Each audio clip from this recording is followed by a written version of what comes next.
میں ایک صاحب نے یہ فرمایا کہ صاحب اللہ نے یہ فرمایا کہ اللہ کی رسی کو مضبوطی کے ساتھ پکڑ لو، جبکہ رسول اللہ صلی اللہ علیہ وسلم کا ارشاد ہے مسلمان قوم میں 74 فرقے ہوں گے، کوئی 72 کہتا ہے کوئی 74 کہتا ہے۔ ایک تو یہ بات ہے کہ حضور پاک صلی اللہ علیہ وسلم نے واضح طور پر یہ فرمایا ہے کہ اگر کوئی بات میرے سے ایسی منسوب کی جائے جو قرآن پاک سے ٹکراتی ہو اور قرآن پاک سے مطابقت نہ رکھتی ہو، وہ میری بات نہیں ہے۔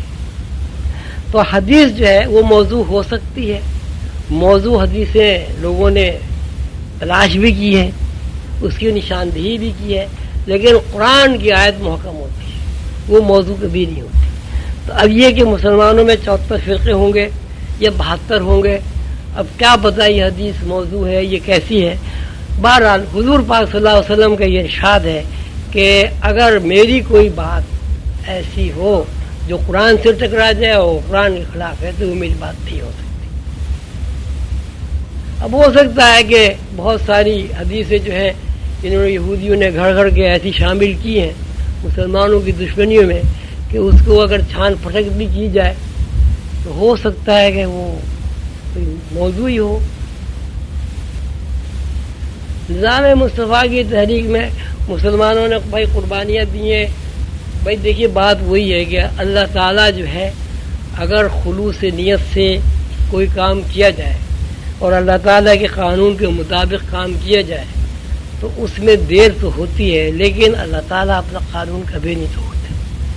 تو اب نظام مصطفیٰ جو ہے اس کے لیے سارے ہی کوشش بھی کر رہے ہیں، ساری دعا بھی کر رہے ہیں، لیکن ابھی کہاں نظام مصطفیٰ تو ساری دنیا میں ابھی تک تو کہیں بھی نہیں آیا، اس لیے کہ وہ ظاہر ہے اس میں کوئی ابھی کوششوں میں کوئی کمی ہوگی۔ بات وہی ہے کہ جب تک اسلام کے پیروکار اور اسلام کے بڑے دانشور سب کے سب اکٹھے ہو کر ایک پلیٹ فارم پر جمع نہیں ہوں گے اس وقت تک اسلام نہیں آ سکتا۔ ورنہ تو وہ کہے گا جی ان کا اسلام ہے، وہ دیوبندیوں کا اسلام ہے، وہ بریلیوں کا اسلام ہے، وہ اہل حدیث کا اسلام ہے، وہ فلاں کا اسلام ہے، وہ فلاں کا اسلام ہے۔ بات وہی ہے، وَاعْتَصِمُوا بِحَبْلِ اللَّهِ جَمِيعًا وَلَا تَفَرَّقُوا۔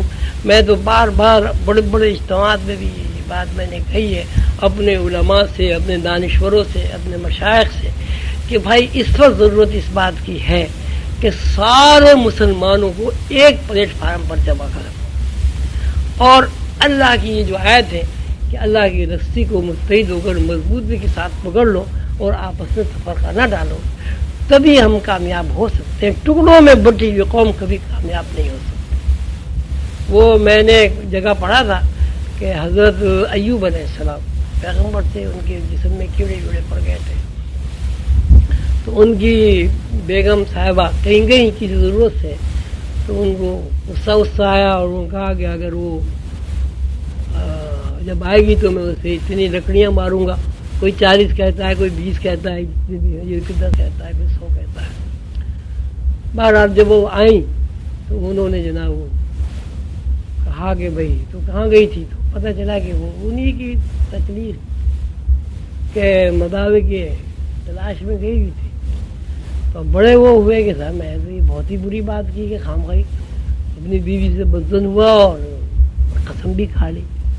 تو پھر وہ کہتے ہیں صاحب اللہ میاں نے عفا کیا ان کو کہ وہ 100 تن کے، اگر 100 تھے وہ 100 تن کے ایک جگہ جمع کر کے اس کو باندھ کے ایک دفعہ مار دو۔ تو آپ دیکھیے کہ ایک تنکے سے تو آپ کسی کو مارے اس کی چوٹ ہی نہیں لگتی، لیکن وہی 100 معمولی تنکی جو آپ ذرا سے شاہ کرے ٹوٹ جائے، لیکن اس کو 100 کو باندھ کے صلی اللہ علیہ وسلم کا نظام لانے کے لیے مسلمانوں کے اوپر یہ فرض ہے، ڈیوٹی سب کے اوپر۔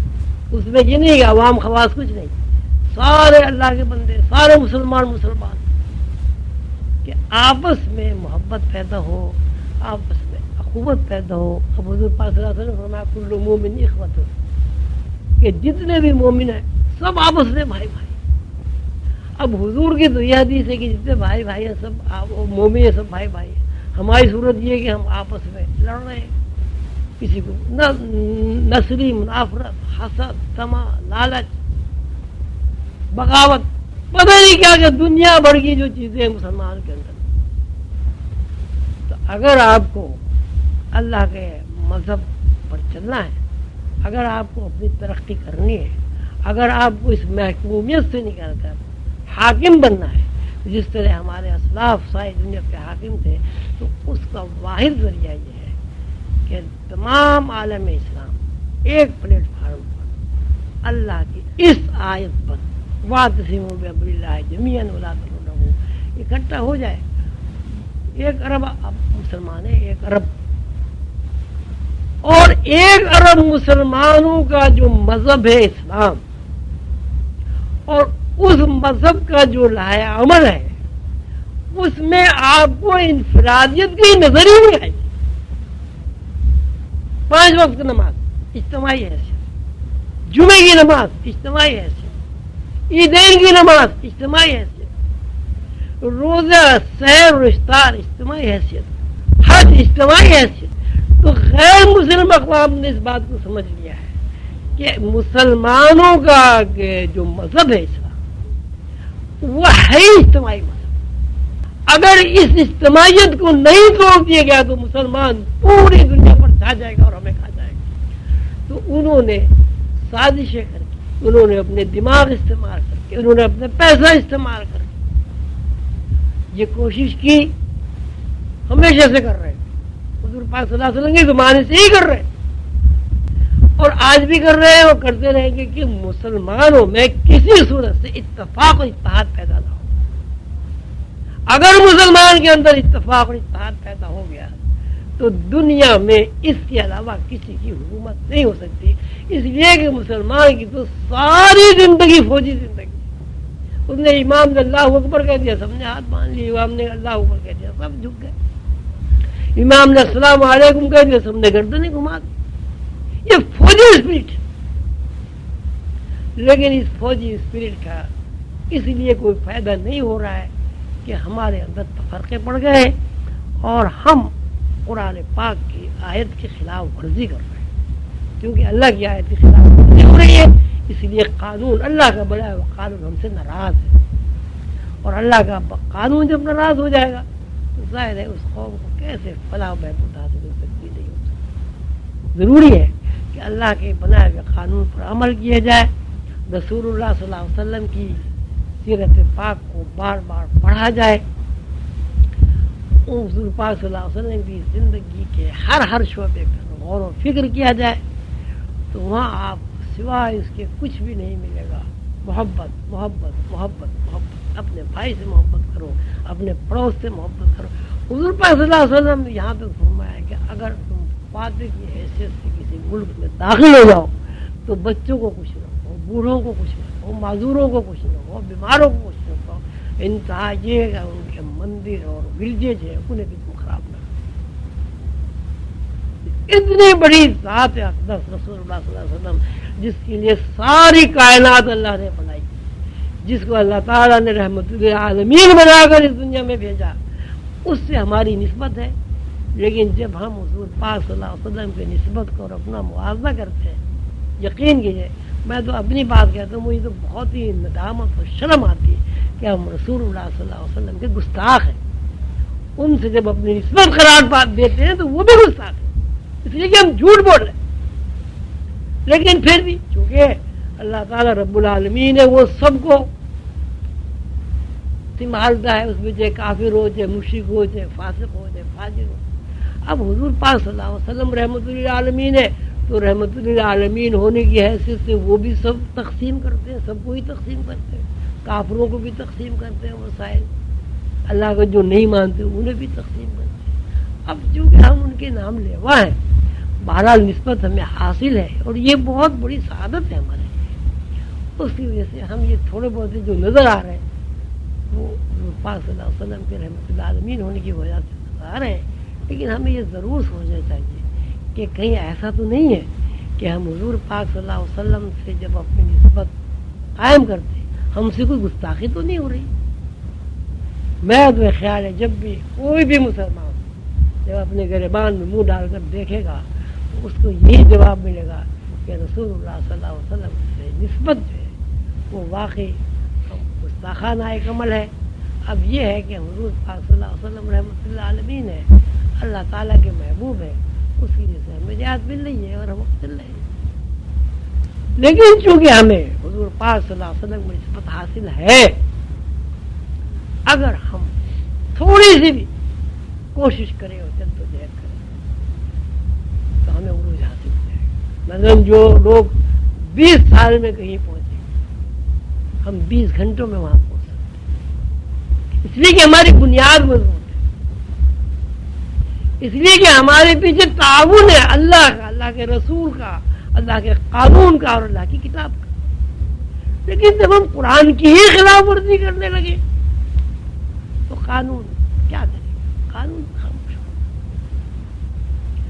एक बार हुजूर के अंदर बाबा रहमतुल्लाह अलैह कुछ परेशान से बैठे थे, मैंने पूछा हुजूर क्या बात है? तो उन्होंने कहा भाई क्या बताए, अब हाल ये हो गया है कि जो हुजूर पाक सल्लल्लाहु अलैहि वसल्लम से करीब लोग हैं, उसमें बड़े पीर साहब का भी नाम लिया, अब किसी की ये जुर्रत नहीं होती कि हुजूर पाक सल्लल्लाहु अलैहि वसल्लम के दरबार अक़दस में हाजिर होकर मुसलमानों की सिफारिश करें। लोग डरते हैं, खौफज़दा होते हैं कि ऐसा ना हो कि हुजूर पाक सल्लल्लाहु अलैहि वसल्लम नागवारी के आलम में कोई ऐसी बात फरमा दें कि अल्लाह वो कर दे। और वाकई आप गौर करें तो यही सूरत है। तो मुसलमान ना तो मुनाफिक होता है, ना मुसलमान झूठा होता है, मुसलमान तो एक सच्चा मुवाहिद होता है। यहाँ सूरत हाल ये है कि किसी के बारे में आप ये कह ही नहीं सकते। वैसे तो कहना सभी को अच्छा चाहिए, लेकिन आप एतमाद नहीं करते। जिस पे भी आप एतमाद करेंगे मेरे ख्याल है 100 में 99 से आपको धोखा ही खाएंगे। तो ऐसी सूरत में फिर हम कैसे अल्लाह से शिकवा कर सकते हैं कि अल्लाह ताला का कानून हमारी मदद नहीं करेगा। अल्लाह ताला हम सबको तौफीक अता फरमाए कि हम रसूलुल्लाह सल्लल्लाहु अलैहि वसल्लम के नक्श कदम पर सही मानों में चलें और हमारे अंदर जो है रसूल सल्लल्लाहु अलैहि वसल्लम के जो नकूश है, जो है मौजूद हमारे सलाफ से हमारे अंदर मुंतकिल हुए हैं, जो मध्यम पड़ गए, वो गहरे हो जाए, उभर जाए, उनके अंदर रोशनी पैदा हो, वो सैकल हो जाए। और ये बड़ी कोई मुश्किल बात नहीं है, सिर्फ ये तय करना है कि भाई आज से हम जो है हम हमारा हर मुसलमान हमारा भाई। हमें ये हक नहीं पहुंचता कि हम किसी को काफिर कहें। क्या पता उसका मामला अल्लाह का क्या मामला है, हर आदमी अपनी खबर में खुद ही अब हर आदमी अपनी इस्लाह करे। यहाँ सूरत हाल ये है कि हर आदमी अपनी तरफ देखता नहीं, दूसरे की इस्लाह की कोशिश में पड़ा। हर आदमी दूसरे को कह रहा है कि भाई तू झूठ ना बोल और खुद झूठ बोल। हर आदमी दूसरे को कह रहा है कि भाई देख तेरे अंदर जो ये हसद है, कीना है, ये खत्म कर दे। लेकिन वो कभी आप ये सोचते ही नहीं कि मेरे अंदर भी हसद कीना हो सकता है, पहले मैं खत्म करूं तो फिर इसके ऊपर असर होगा। बड़ा मशहूर वाक़या है कि हजरत उमर रज़ियल्लाहु ताला अन्हु की खिदमत में खातून आई और उन्होंने कहा कि या अमीरुल मोमिनीन, ये बच्चा गुड़ ज़्यादा खाता है और मेरे माशी हालात ऐसी नहीं कि मैं इसको गुड़ खिला सकूं। हजरत उमर ने सुना, सुन के कहा भाई कल आना, कल या परसों जब आना। सर वो चली गई, फिर आई वो, इतना वक्त दिया था हजरत उमर ने। तो हजरत उमर ने उसके सर पे हाथ रखा, सबका बच्चे को, और ये कहा बेटा गुड़ ज़्यादा नहीं खाया करो, तुम्हारी अम्मा जो है सपोर्ट नहीं करती। उसने कहा जी बहुत अच्छा, चली गई। तो वहाँ जो लोग मौजूद थे उनका था ये बात आप समझ भी कह सकते हो। तो तुमने फरमाया नहीं, बात ये मैं खुद गुड़ बहुत शौक से खाता हूँ, तो मैंने पहले गुड़ छोड़ा, फिर मैंने इसको नसीहत की, अब इसके ऊपर असर। तो ये सूरत हाल हमारी भी है कि हम किसी को अगर नसीहत करते हैं तो नसीहत करने से पहले खुद अपने अंदर जरूर झांके कि भाई ये जो हम नसीहत कर रहे हैं ऐसा तो नहीं किया, हम भी इसी के मुर्तकिब हो रहे हो। एक दफा, 2 दफा, 10 दफा, 20 दफा जब हम अपने अंदर झांकेंगे और हमारी गलतियां हमारे सामने आएंगी, जाहिर है हम उन्हें छोड़ने की भी कोशिश करेंगे। अभी तो सूरत हाल ये है कि गलती सामने ही नहीं आ रही, इसलिए कि हम अपनी गलतियों को तलाश ही नहीं कर रहे। कोई बंदा अपना मुहासबा ही नहीं करता।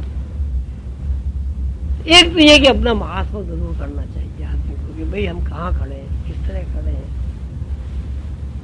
اور کس طرح ہم اپنی اصلاح کریں, کس طرح اپنے. تو سب سے پہلی بات یہ اپنے گھر سے اصلاح ہونی چاہیے.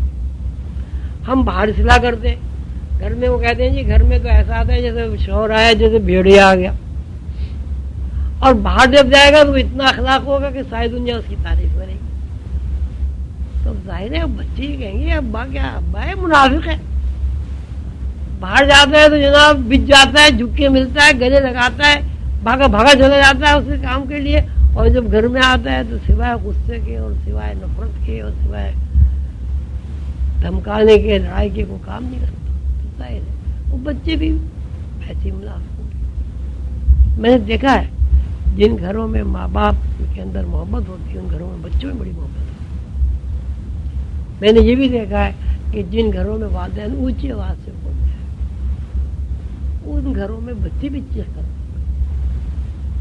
اور جن گھروں میں والدین آہستہ نرم روی سے گفتگو کرتے ہیں, بات کرتے ہیں, اس گھر کے بچے بھی آہستہ بات کرتے ہیں اور ان کے اندر بڑا اخلاق ہوتا ہے. تو پہلی بات تو یہ کہ ہم اپنے گھر سے اصلاح کریں. سب سے پہلے اللہ کی رسی کو گھر میں پکڑیں. ابھی تو صورت حال ہی ہم قوم کی باتیں کر رہے ہیں. پہلے اپنے گھر میں تو ذہنی مانگی پیدا کرو. میاں بیوی ہے, بیوی کا ذہن الگ ہے, میاں کا ذہن الگ ہے, بچوں کا ذہن الگ ہے, بھائی کا ذہن الگ ہے, والدین کا ذہن الگ ہے. کئی گھروں میں تو لڑائیاں ہوتی ہیں, کیسا وہ بیوی دیوبندی ہے تو میاں بریلوی ہے, میاں دیوبندی تو بیوی آپس میں لڑ رہے ہیں. وہ کیسا میں نظر نیاز کرنی ہے, اس نے کہا کیسے نظر نیاز کرو گی, ایک لڑائی ایک ہنگامہ فساد. تو کیسے ہم اس سے نکل سکتے ہیں؟ وجہ اس کی کہ وہ بیوی ہو, میاں ہو, بچے ہو, والدین ہو, گھر کے جو سب سے پہلے یہ طے کریں بھائی پہلے ہمیں اپنے گھر کو مثال بنانا, اپنے گھر میں پیار و محبت کا بیج بونا ہے, اپنے گھر میں اخوت اور محبت کا درخت اگانا ہے. آہستہ آہستہ 1 گھر 2 گھر 10 گھر 20 گھر, جیسے حضور پاک صلی اللہ علیہ وسلم کے زمانے میں سارے ہی مشرک تھے, لیکن رسول اللہ صلی اللہ علیہ وسلم نے آہستہ آہستہ 2 4 10 20 اتنے وہ ہو گئے کہ جناب دیکھیے ان کے پاس وسائل بھی نہیں تھے, ساری دنیا کے اوپر اس لیے ان میں اتحاد تھے, ان میں یگان تھی, ان میں حکومت تھی, ان میں بھائی چارہ تھا. اللہ تعالیٰ ہم سب کو توفیق عطا فرمائے کہ ہم اللہ کے رستے کو متحد ہو کر مضبوط کے ساتھ پکڑ لیں اور رسول اللہ صلی اللہ علیہ وسلم کے قدم پر چل کر اللہ کے قانون کا تعاون